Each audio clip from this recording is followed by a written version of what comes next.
اعوذ باللہ من الشیطان الرجیم بسم اللہ الرحمن الرحیم الذین، وہ لوگ یعنی ایمان والے متقین لوگ وہ کہتے ہیں یقولون ربنا، اے ہمارے پروردگار، اے ہمارے رب، اننا آمنا، بے شک ہم ایمان لائے، فاغفر لنا ذنوبنا، پس آپ ہمارے گناہوں کو بخش دیجئے، معاف کر دیجئے، وقنا عذاب النار، اور ہم کو آگ کے عذاب سے بچائیں۔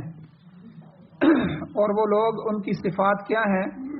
الصابرین، وہ صبر کرنے والے ہیں، والصادقین، اور سچ بولنے والے ہیں، والقانتین، اور اطاعت اور فرمانبرداری کرنے والے، والمنفقین، اور خرچ کرنے والے، والمستغفرین بالاسحار، اور سحریوں کے وقت اٹھ کے اللہ کے سامنے استغفار کرنے والے۔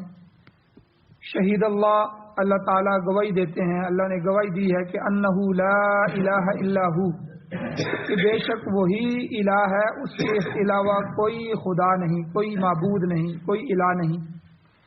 والملائکۃ، اور فرشتوں نے بھی یہ گواہی دی، وَأُولُو العلم، اور اہل علم نے بھی یہی گواہی دی، قائما بالقسط، وہ قائم ہے انصاف کے ساتھ، لا الہ الا ہو، اللہ کے سوا کوئی معبود نہیں، وہ العزیز الحکیم، وہ زبردست اور حکمت والا ہے۔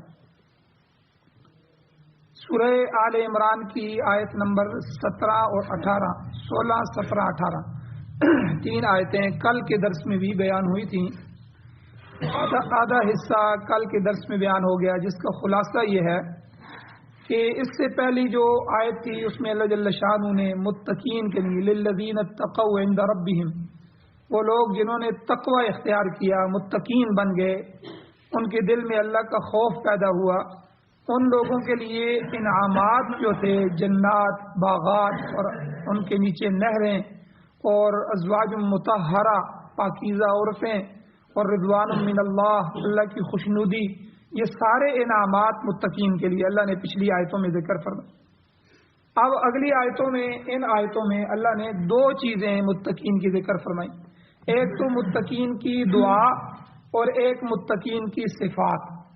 ان کی دعا اللہ سے کیا ہوتی ہے، اور متقین ہیں کون، ان کی صفتیں کیا ہیں۔ سب سے پہلے دعا اللہ نے ذکر فرمائی، الذین یقولون ربنا، وہ اپنے رب سے یہ دعا کرتے ہیں، یہ کہتے ہیں ربنا، اے ہمارے پروردگار، اننا آمنا، بے شک ہم ایمان لائے۔ اس پر کل بات ہو چکی ہے کہ اللہ کو پہلے اپنا ایمان دکھلایا جائے، اے اللہ میں دل سے ایمان لایا ہوں، آپ کو خدا مانتا ہوں، منافقین نہیں ہوں۔ منافقین کے بارے میں قرآن کہتا ہے مذبذبین بین ذالک، وہ اس معاملے میں مذبذب ہے، تذبذب کا شکار ہیں، اور لا الہ الا ولا الہ الا، نہ اس پلڑے میں جھکتے ہیں نہ اس پلڑے میں جھکتے ہیں، نہ ادھر ان کا خیال پکا ہوتا ہے نہ ادھر ہوتا ہے، یا تو پورے مسلمان بن جاؤ یا پورے کافر بن جاؤ، تو بیچ کے درمیان کے رستے کو اختیار کرنا یہ منافقت۔ تو اس لیے اے اللہ ہم منافق نہیں ہیں، آپ کو الہ مانا تو آپ کو ہی الہ مانا ہے، آپ ہی ہمارے معبود ہیں، یہ اسی کو ایمان کہتے ہیں۔ اننا آمنا، اے اللہ جو جو چیزیں آپ نے بتائی ہیں ہم ان سب پر ایمان لائے ہیں، آپ کے نبیوں پر، آپ کے فرشتوں پر، آپ کی کتابوں پر، یوم آخرت پر، ان سب چیزوں پر ہم ایمان لائے۔ پھر اس کے بعد اللہ سے دعا مانگتے ہیں فاغفر لنا ذنوبنا، اے اللہ ہمارے گناہوں کو بھی معاف کر دے، وقنا عذاب النار، اور دوزخ کے آگ سے بھی ہمیں محفوظ فرما۔ تو یہ دعا بہت ضروری ہے، ایک تو اللہ ہمارے گناہ معاف کر دے، جس طرح اللہ نے دنیا میں ہمارے گناہوں پر پردے ڈالے ہوئے ہیں، اگر ہمارے گناہ نکل کے سب کے سامنے آ جائیں تو کتنی بدنامی ہو، رسوائی ہو، ذلت ہو۔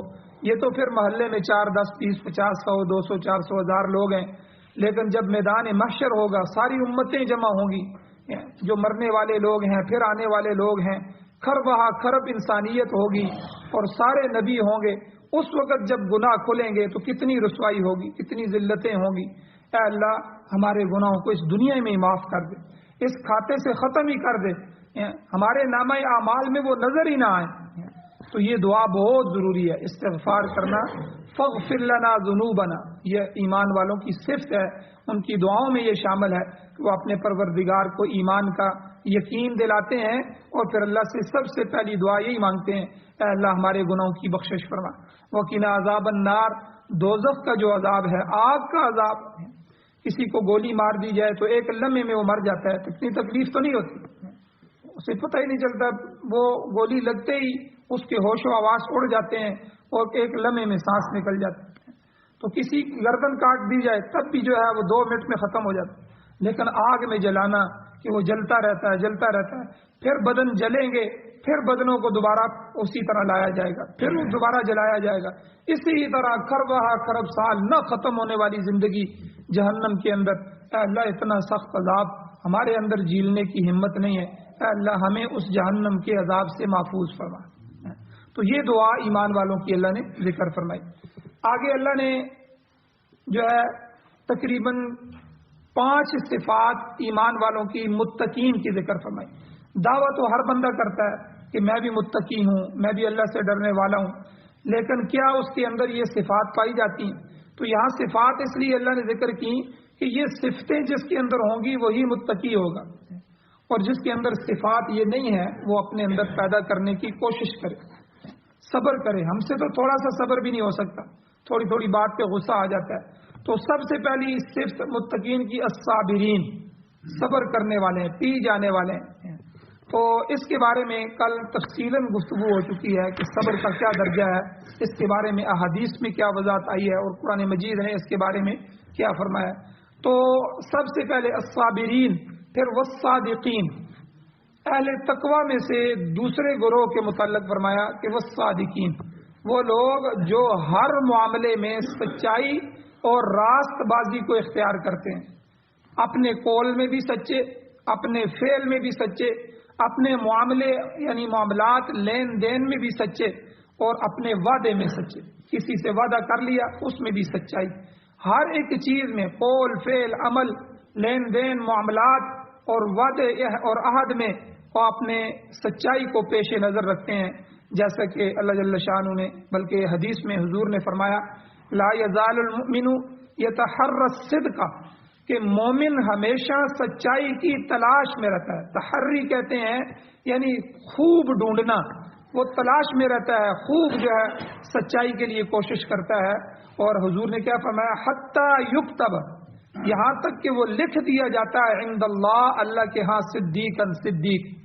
اللہ کے ہاں صدیق شمار ہونا یہ آسان بات نہیں ہے. یہ 4 جو درجے ہیں مع النبیین والصدیقین والشہداء والصالحین، جو ہم اللہ سے دعا کرتے ہیں اے اللہ ہمیں سیدھے راستے پر چلا، اور اہدنا الصراط المستقیم صراط الذین انعمت علیہم، ان لوگوں کے راستے پر جن پر تو نے انعام کیا. وہ انعام یافتہ لوگ اللہ نے آگے ذکر فرمائے، وہ کون ہے؟ نبیین ہے، صدیقین ہے، شہداء ہیں، صالحین ہیں. یہ 4 طبقے جو ہیں اللہ کے ہاں بڑے درجے والے. تو نبی تو کوئی بن نہیں سکتا، نبوت کا دروازہ بند ہے، اور جب تک نبوت تھی تب بھی وہ چنیدہ لوگ تھے، اللہ نے ان کو چنا تھا. مخلصین تو جو ہے وہ چنے ہوئے لوگ تھے. تو باقی جو 3 طبقے ہیں وہ تو موجود ہیں. تو اس لیے اللہ کے ہاں صدیق کہلانا یہ کوئی آسان بات نہیں ہے کہ اللہ اس کو صدیق لکھ دے، واقعی یہ سچا ہے، صدیق ہے. تو حضور نے کیا فرمایا لا یزال المؤمن یتحری الصدق حتی یکتب عند اللہ صدیقا. ایمان والا جو ہوتا ہے وہ ہمیشہ سچائی کے لیے کوشش کرتا رہتا ہے. ٹھیک ہے، ہر معاملے میں سچائی، ہر معاملے میں سچائی.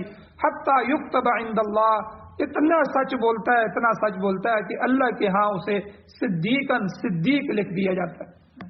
تو اس لیے سورہ توبہ کے اندر اللہ جل شانہ نے ایمان والوں کو فرمایا کونوا مع الصادقین. اے ایمان والو، یا ایھا الذین آمنوا، اے ایمان والو کونوا مع الصادقین، سچوں کے ساتھ ہو جاؤ، برے لوگوں کے ساتھ، جھوٹوں کے ساتھ نہ بیٹھو، نہ ان کے ساتھ دوستی یاری کرو، نہ ان کے ساتھ اٹھنا بیٹھنا کرو، کیونکہ تمہارے اندر بھی جھوٹ، وہ سب سے پہلے تمہارے ساتھ جھوٹ بولیں. جھوٹا دوست سب سے پہلے اپنے دوست کو مطمئن کرنے کے لیے، باپ کو مطمئن کرنے کے لیے، بھائی کو مطمئن کرنے کے لیے اپنوں سے جھوٹ شروع کرتا ہے، پھر وہ جھوٹ کا عادی بن جاتا ہے، ہر ایک کے ساتھ جھوٹ. اس لیے ایسے دوست کی جو ہے دوستی بھی آدمی کو جھوٹا بنا دیتی ہے یا بدنام کر دیتی ہے. تو اس لیے اللہ نے کیا فرمایا کونوا مع الصادقین، سچوں کو تلاش کرو، ان کی مجالس کو اختیار کرو، ان کے ساتھ ہو جاؤ. یہ تو سورہ توبہ میں. سورہ مائدہ کے اندر اللہ فرماتے ہیں قیامت کے نقشے کو اللہ نے جو ہے بیان فرمایا. اللہ کہتے ہیں ھذا یوم، یہ وہ دن ہوگا، ھذا یوم ینفع الصادقین صدقہم، یہ وہ دن ہے قیامت کا دن جس دن سچوں کو ان کی سچائی نفع دے گی.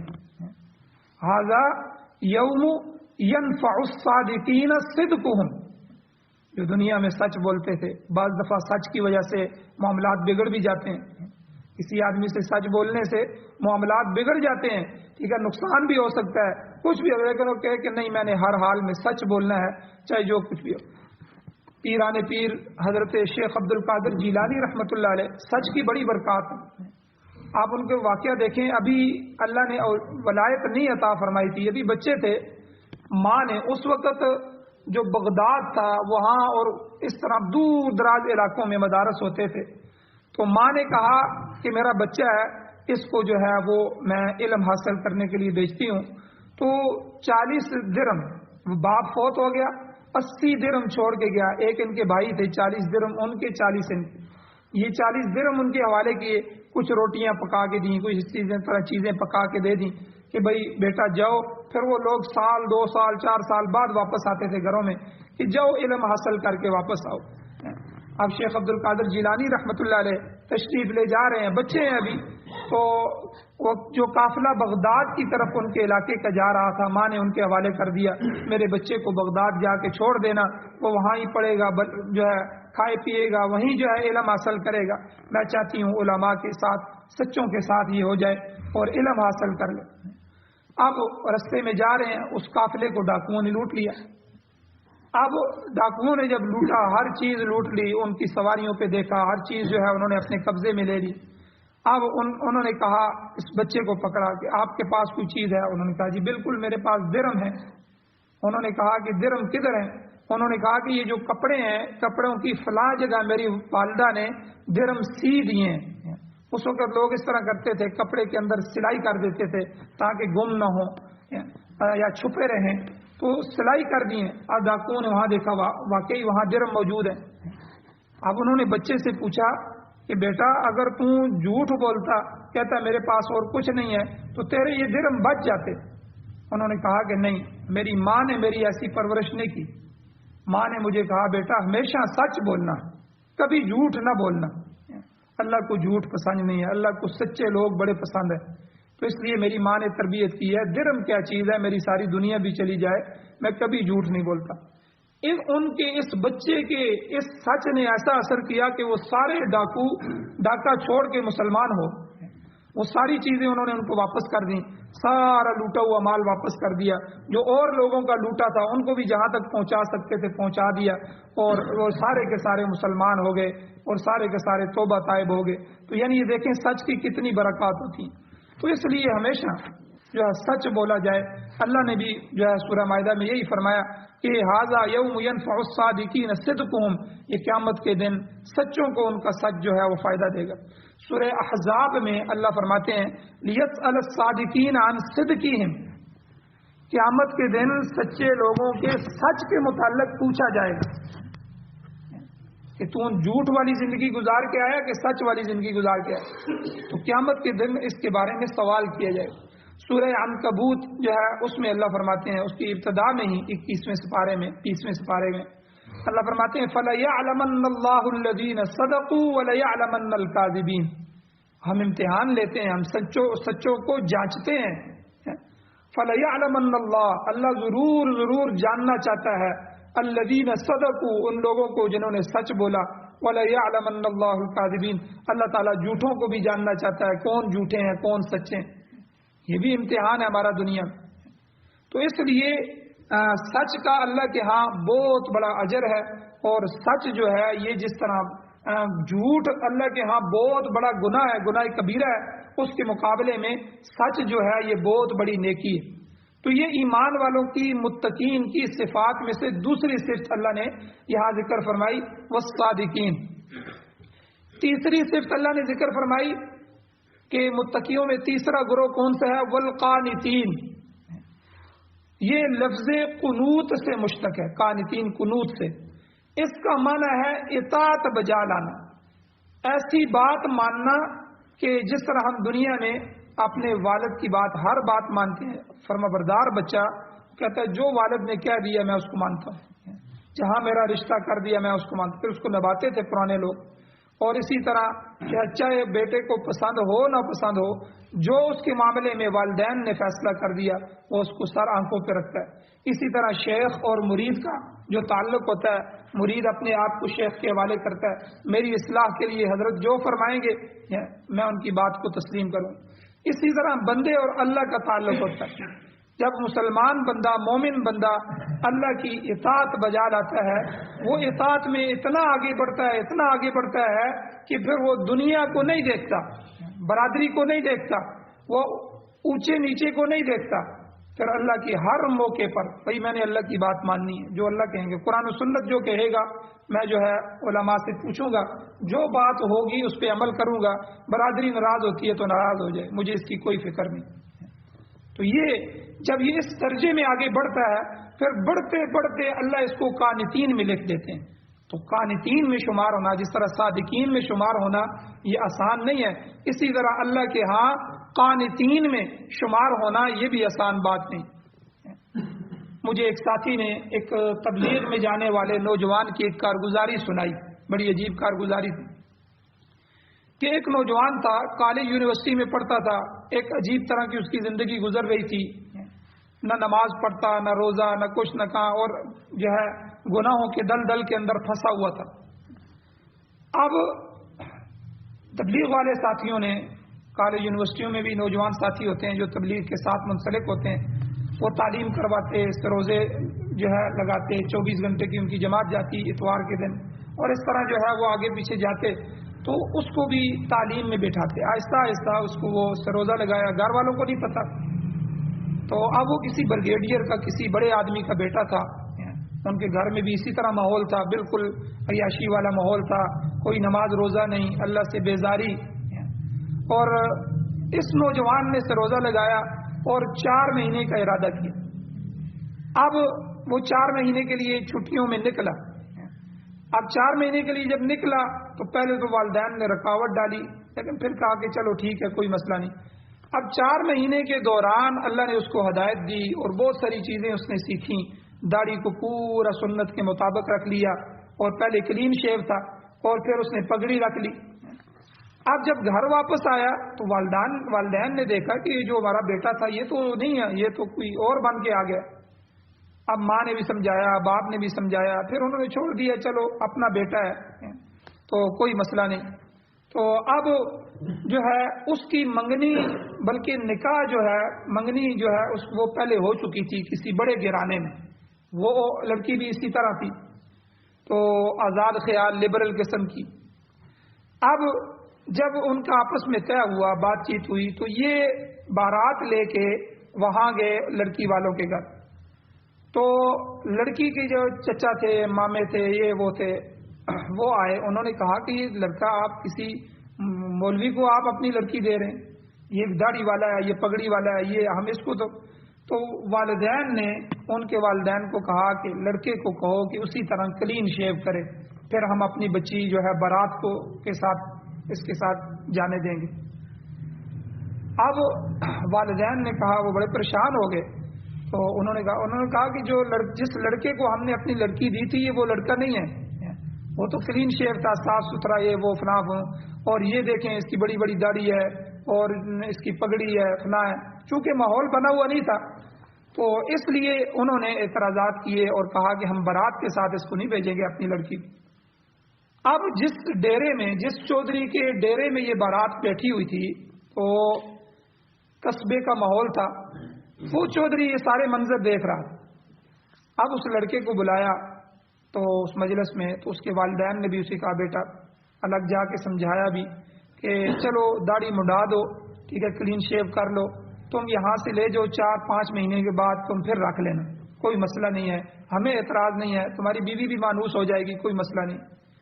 تو لڑکے نے عجیب جواب دیا، اس نے کہا کہ اماں کہ جب تک سمجھ نہیں آئی تھی تو نہیں سمجھتی، گمراہی کے راستے پہ چل رہا تھا، اب جب اللہ سے وعدہ کر لیا ہے کہ اللہ تیرے حکموں کو مانوں گا، تیرے نبی کے طریقوں پر چلوں گا، اب گردن تو کٹ سکتی ہے یہ رشتہ کیا چیز ہے، ایسے لاکھوں رشتے حضور کی سنت پر قربان کیے جا سکتے ہیں، لیکن میں جو ہے اب اس داڑھی کو کٹاؤں گا نہیں، ہاتھ نہیں لگاؤں گا، ایک بال بھی نہیں کٹاؤں۔ اب یہ وہ چودھری بھی یہ منظر دیکھ رہا تھا، سارا کچھ تھا۔ ان لڑکی والوں نے کہا جی ہم نے بارات نہیں توڑنی، بس ہماری طرف سے نہ ہے، آپ یہاں سے چلے جائیں۔ تو چودھری نے کہا کہ بھئی آپ یہ لوگ یہاں بیٹھے رہیں، مجھے 5-10 منٹ دیں، میں آتا ہوں۔ اب وہ گھر میں گیا، اس نے گھر میں جا کے اپنی گھر والی کو سمجھایا، اپنی بچی جوان تھی، ایک ہی بچی تھی اس کی، بے شمار جائیداد تھی اس کی، اس نے بچی کو سمجھایا کہ بیٹی ایسے اللہ والا بندہ مجھے کہیں نظر نہیں آیا، اس نے بڑا متاثر کیا مجھے، اگر تم راضی ہو تو تمہارا نکاح میں کر دوں۔ تو انہوں نے کہا کہ ٹھیک ہے، آپ راضی ہیں تو میں بھی راضی۔ تو اسی مجلس میں اس چودھری کی بیٹی کا نکاح ہوا اور اسی مجلس میں اس کی بارات رخصت ہو۔ آپ اندازہ لگائیں، یہ سنت پر عمل کرنے کی برکت سے اللہ نے اس کو عطا فرمایا کہ اس جیسی لڑکی جو ہے، اور قرآن مجید میں اللہ نے ضابطہ بھی بیان فرمایا، اللہ نے فرمایا الطیبات للطیبین والطیبون للطیبات۔ اما عائشہ صدیقہ رضی اللہ تعالی عنہ پر جب بہتان لگا نا تو اس کی صفائی اللہ نے پیش فرمائی، تو پھر اللہ نے یہ آیتیں اتاری، اے میرے محبوب، نیک پاکیزہ لوگوں کو پاکیزہ عورتیں ہم دیتے ہیں، پاکیزہ مردوں کو پاکیزہ عورتیں، پاکیزہ عورتوں کو پاکیزہ مرد دیتے ہیں، والخبیثات للخبیثین والخبیثون للخبیثات، اور خبیث عورتوں کے لیے خبیث مرد ہوتے ہیں اور خبیث مردوں کے لیے خبیث عورتیں ہوتی ہیں۔ اس لیے جو ہے اما عائشہ کا جو نکاح ہوا آسمانوں سے ہوا، اللہ کے حکم سے ہوا، تو عائشہ کو ہم نے آپ کے جو حرم میں دیا ہے، تو اگر یہ جو ہے گندی عورت ہوتی نعوذ باللہ تو کبھی بھی ہم نبی کے حرم میں اس کو داخل نہ کرتے۔ تو یہ اللہ نے حضرت عائشہ کی تعریف فرمائی، اما عائشہ صدیقہ کی۔ تو یعنی یہاں بھی یہی ہوا کہ جو اس کے مطابق لڑکی تھی، اللہ نے اسی نکاح کے اندر اسی مجلس میں اس کے نکاح میں دے۔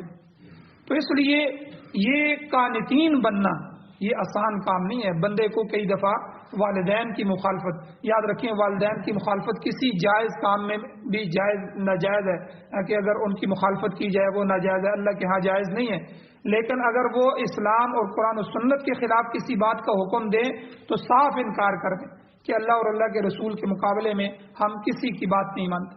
تو یہ قانتین اللہ کے اطاعت والے لوگ، فرما بردار لوگ، کہ وہ کسی حال میں بھی جو ہے فرما برداری کا دامن کسی حالت میں بھی نہیں چھوڑتے، ان پر خوشحالی آئے اللہ کا شکر ادا کرتے ہیں، آزمائش آئے تو صبر کرتے ہیں، مگر اپنے آپ سے باہر ہو کر اطاعت خداوندی سے باہر نہیں ہوتے۔ انہیں ہر وقت یہ فکر لگی رہتی ہے کہ کسی وقت اللہ کے حکم کی خلاف ورزی نہ ہو جائے۔ یہی لوگ قانتین میں شمار ہو جاتے ہیں۔ سورہ احزاب میں اللہ تعالیٰ نے جن مردوں اور عورتوں کے لیے مغفرت اور اجر عظیم کی بشارت سنائی ہے، انہی میں سے اللہ نے یہ بھی فرمایا والقانتین والقانتات، کہ فرما برداری کرنے والے مرد اور فرما برداری کرنے والی عورتیں، اللہ تعالیٰ نے اطاعت گزار مردوں اور اطاعت گزار عورتوں کے لیے قیامت کو بہت بڑے اجر کا مزدہ سنایا۔ الغرض اہل تقوی کو ایک صفت یہ بھی حاصل ہے کہ وہ اللہ کے اطاعت گزار ہوتے ہیں، اللہ کی نافرمانی نہیں کرتے۔ تو اس لیے اپنی زندگی کو بندہ اس میں بھی ڈالنے کی کوشش کرے۔ 2-3 صفات اور بھی ہیں اور کچھ اور بھی چیزیں ہیں، انشاءاللہ کل کے درس میں بیان کی جائیں گی۔ اللہ جل شانہ سے دعا ہے اللہ ہمیں عمل کی توفیق عطا فرمائے۔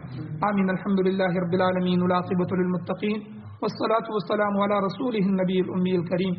اللهم ربنا آتنا فی الدنیا حسنة وفی الآخرة حسنة وقنا عذاب النار۔ رب اغفر وارحم وانت خیر الراحمین۔ یا اللہ ہماری کمیوں کوتاہیوں کو معاف فرمائیے، درگزر فرمائیے، صغیرہ کبیرہ گناہوں کو معاف فرمائیے۔ یا اللہ قرآن و سنت کو سننے، سمجھنے، اس پر عمل کرنے، اس کی حفاظت کرنے، اس کی اشاعت کرنے کی توفیق عطا فرمائیے۔ یا اللہ پوری دنیا میں قرآن و سنت کا غلبہ نصیب فرمائیے، اپنا قرآن و سنت والا نظام نصیب فرمائیے۔ یا اللہ سارے باطل نظاموں کو تہس نہس فرمائیے، ختم فرمائیے، اپنے نظام کی بہاریں ہمیں نصیب فرمائیے۔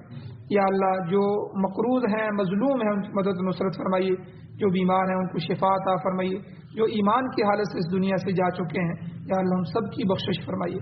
یا اللہ ہماری دعاؤں کو محض اپنے فضل و کرم سے قبول فرمائیے۔ صلی اللہ تعالی علی خیر خلقہ محمد وآلہ وصحبہ اجمعین برحمتک یا ارحم